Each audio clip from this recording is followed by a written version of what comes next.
Simple and compound interest. Interest की दो types हैं। सिंपल इंटरेस्ट की डेफिनेशन है interest rate which is calculated only on principal amount. ये वो इंटरेस्ट रेट है, वो सूद है जो कि सिर्फ कैलकुलेट होगा प्रिंसिपल अमाउंट पे। और प्रिंसिपल अमाउंट किसे कहेंगे? वो अमाउंट जो आप इन्वेस्ट करते हैं, इन्वेस्टेड अमाउंट जो आपने इन्वेस्ट की है किसी प्रोजेक्ट में। और कंपाउंड इंटरेस्ट की डेफिनेशन होगी interest rate which is calculated on principal amount as well as any interest previously earned.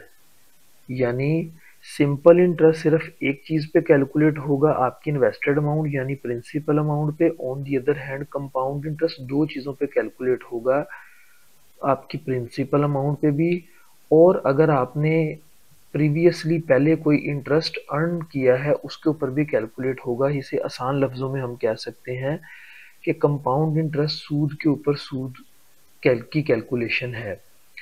यानी जो पहले हमने सूद अर्न किया हुआ है, इंटरेस्ट अर्न किया हुआ है, उसके ऊपर मजीद इंटरेस्ट लगेगा। तो अब हम इसे समझने के लिए एक क्विक एग्जांपल लेंगे। तो स्टूडेंट्स, ये एक लाइन है। जब हम इस लाइन के ऊपर टाइम को ड्रा कर देंगे, जैसे आज 0, एक साल गुजरने के बाद ईयर 1, एक साल और गुजर गया ईयर 2 और ईयर 3। जब हम इसके ऊपर टाइम को ड्रा कर देंगे तो ये लाइन टाइम लाइन कहलाएगी। और यही टाइम लाइन मैं दूसरी तरफ भी ड्रा करता हूँ।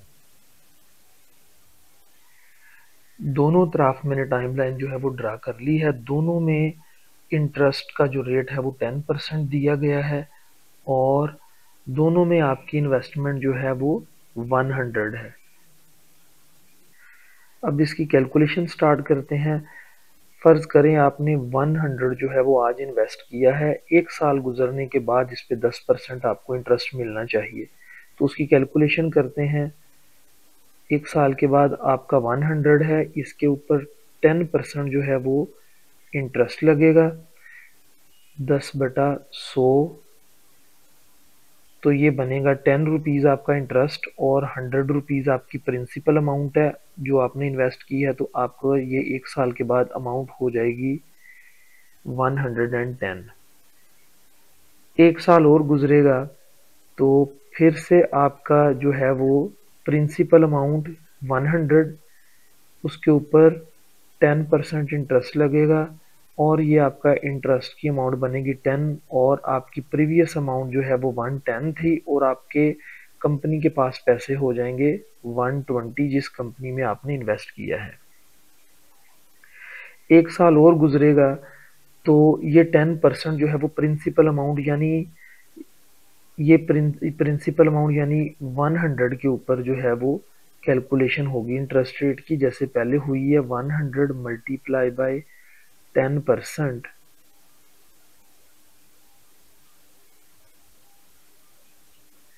तो ये इससे कट जाएगा और ये आपके पास इंटरेस्ट की अमाउंट 10 आएगी। दूसरे ईयर में भी ये इससे कटा था तो 10 आपके पास अमाउंट आ गई थी। और आपकी प्रीवियस अमाउंट जो है वो कंपनी के पास है 120। तो यूं 3 साल गुजरने के बाद कंपनी के पास आपकी अमाउंट हो जाएगी 130।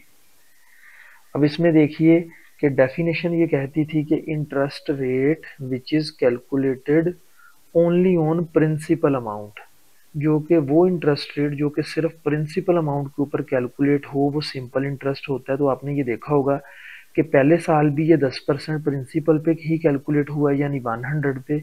दूसरे साल भी ये इंटरेस्ट रेट जो है वो प्रिंसिपल पे ही कैलकुलेट हुआ है यानी 100 पे। और तीसरे साल भी ये इंटरेस्ट रेट 10% जो था वो प्रिंसिपल अमाउंट पे ही कैलकुलेट किया हुआ है जो कि है 100। तो 3 साल के बाद आपके पास होंगे, आपका 100 बन जाएगा 130 रुपीज़। अब कंपाउंड इंटरेस्ट में देखते हैं कि एक साल गुजरेगा तो आपका प्रिंसिपल अमाउंट है 100, इसके ऊपर इंटरेस्ट लगेगा 10%। तो ये बनेगा आपका इंटरेस्ट की अमाउंट 10 रुपीज़ और आपकी जो इन्वेस्टमेंट थी वो 100 थी, तो ये 1 साल के बाद होगा 110। अब डेफिनेशन पे आइए।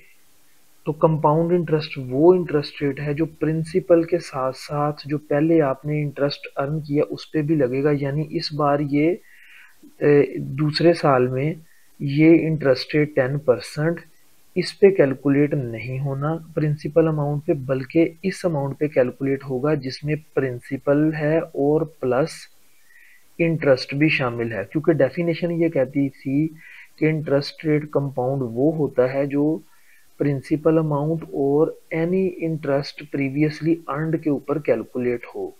तो ये कैलकुलेट कर ली होगा अगले साल 110 मल्टीप्लाई बाय 10%, तो ये बन जाएगा 11 रुपीज़।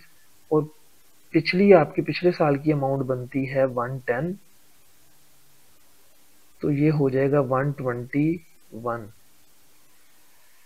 अब नेक्स्ट ईयर क्या होगा, जो इंटरेस्ट रेट है वो इस 121 पे कैलकुलेट होगा। 121 मल्टीप्लाई बाय 10%, और ये बनेगा आपका इंटरेस्ट 12.1।